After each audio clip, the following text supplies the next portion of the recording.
I have been treating IBS for the last 2 decades, and there have been great advances in the treatment of IBS. I have found in my experience putting together the right combination of prebiotics, probiotics, and the serum proteins leads to greater improvement and helps to resolve the condition long term. One time I met with a group of gastroenterologists here in Indianapolis, and I told them I welcome any patient that they see that has IBS symptoms, because essentially once they have run their scopes and given them medications and often they don't get better, they get frustrated because they don't know what else to do. And I told the group of doctors, I said, please send them my way, because I have a lot of experience treating people with IBS. And I actually welcome these patients. It's a very treatable condition, and people will be forever grateful because they can actually attend meetings and attend functions and not have to worry about where the next bathroom is.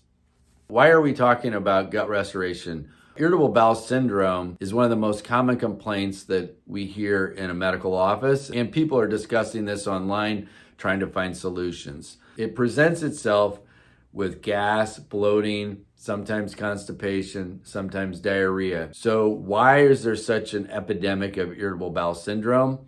I would say it's really multifactorial.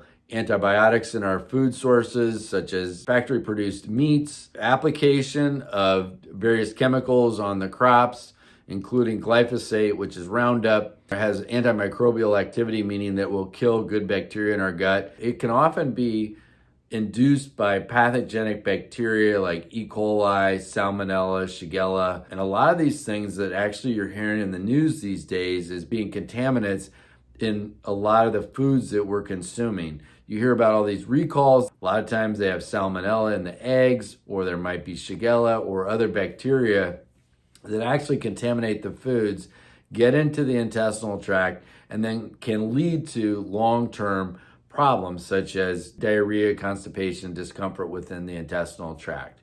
And there's a whole host of other factors that are causing disruption of our microbiome or the beneficial bacteria in our gut. The other big reason is we don't consume as much soluble and insoluble fiber as our ancestors did. So we're eating a lot more meat and less fiber in our diet, and that leads to other conditions like diverticulosis. Diverticulosis is non-existent in Africa because they eat so much fiber. They're eating roots, they're eating nuts, they're eating plants. So they are eating a lot of fiber, and that feeds that good, healthy bacteria in their gut. So Americans are really at a disadvantage because we don't have enough fiber in our diet, and we don't consume those fermented foods often that contain the probiotics that naturally occur in foods that our ancestors once consumed. Things like sauerkraut, kimchi, and other foods like that are very beneficial for reintroducing those good bacteria into our digestive tract. Unfortunately, in the world of gastroenterology, which is the specialty that actually addresses a lot of these issues, there's not a lot of solutions because they're mostly drug focused, and they're not looking to restore the gut microbiome, which is really at the root of the problem causing the disease. Often the patient will present to the gastroenterologist with these complaints, and then they'll end up getting a colonoscopy or possibly endoscopy. And then they often hear, well, everything looks fine, so there's really nothing wrong. And then try these medications, and then we'll see if you get better. Essentially, that's the answer. But there are real solutions out there, and these are science-based and backed by lots of data and research. I've found in my experience putting together the right combination of prebiotics, probiotics, and the serum proteins leads to greater improvement and helps to resolve the condition long term. So there's been huge advances in the treatment of irritable bowel syndrome over my career. I am super excited about the OptiGut because it's a rich source of these immune proteins that actually help bind toxins and eliminate those from the intestinal tract. Why is it important that we eliminate these toxins and bacterial toxins? Because they create a lot of inflammation in the gut. They can also lead to a more porous filter of your intestinal lining, allowing incompletely digested proteins into the bloodstream, allowing bacterial components into the bloodstream, and all of these things can activate our immune system and lead to a variety of conditions. So the OptiGut actually helps bind those toxins and eliminate those. It binds bacterial toxins, environmental toxins, and other things that can stimulate the immune system. So this helps to reduce inflammation, helps improve the integrity of the intestinal lining and that filter function, and therefore it will also help restore the integrity of the intestinal lining, reducing absorption of these unwanted materials into the body. Another advance in the treatment of IBS is the production of spore-based probiotics. What is a probiotic? A probiotic is basically an encapsulated bacteria of different strains that are used to introduce beneficial bacteria back into the intestinal tract. So a probiotic is designed to help reestablish those colonies within the intestinal tract that are helping our immune system.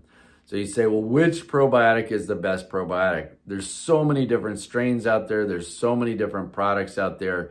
It does get confusing. Spore-based probiotics have the ability to survive the acidic environment of the stomach and then survive the small intestine to end up in the large intestine to allow for other beneficial bacteria to grow into the large intestine and to help eliminate those bacteria or yeast or fungus that may have been the initial cause of irritable bowel syndrome.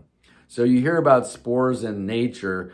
So mushrooms produce spores, and those are dormant little seeds that are going to make new mushrooms. Same thing with bacteria. Bacteria can exist within the soil for hundreds of years, if not millions of years, and then in the right conditions will actually become an active form. It sporulates, they become active, and then they are able to do the things that they need to do. Which probiotic is the best probiotic? It really depends on the health and the condition of the individual. So they're very specific. The Ultrasporbiotic is a very general, broad spectrum probiotic, which is going to help in many different conditions and has many applications. The 3 strains of probiotics that were selected for the Ultrasporbiotic are very specific because they all have different functions within the body. One function is to increase motility of the intestinal tract. So that actually helps with elimination and movement of bowels. Second thing is it actually enhances the establishment of other probiotics within the intestinal tract. And then the third bacteria actually helps reduce symptoms of small intestinal bacterial overgrowth or SIBO, as well as IBS. The third advance in gastrointestinal health is the advance in prebiotics. So what is a prebiotic? A prebiotic is basically anything that will actually feed the beneficial bacteria, such as a probiotic. For many years, we've been using fiber-based prebiotics, but those actually can get fermented in the small intestinal tract and actually have an adverse effect on somebody who has irritable bowel syndrome. So the newer prebiotics, they're actually extracts of some of the citrus fruits and pomegranate, which actually help to increase the proliferation of the beneficial bacteria and reduce inflammation and increase antioxidant production within the body.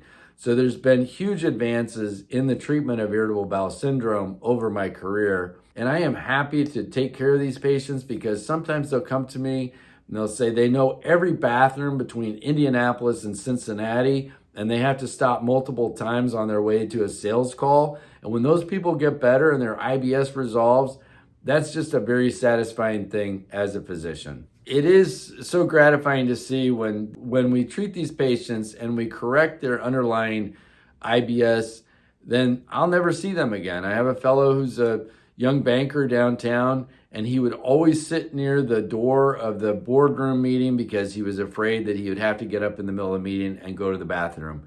I haven't seen him in years. He's doing great and living his best life. I have had such great success in putting together these advanced products that I actually created a gut restoration kit that is helpful for people with IBS, as well as inflammatory bowel disease and a variety of other conditions that actually will address many of those symptoms and is easy to follow with great efficacy. You can find these products and dosing instructions in our gut restoration protocol. So I want to thank everybody who's watched this video today. And if you have any questions specifically to the kit or the products, please email me and I can try to address your questions. And I want to commend those patients who have been successful in following the program and seeing the end result of a healthier gut.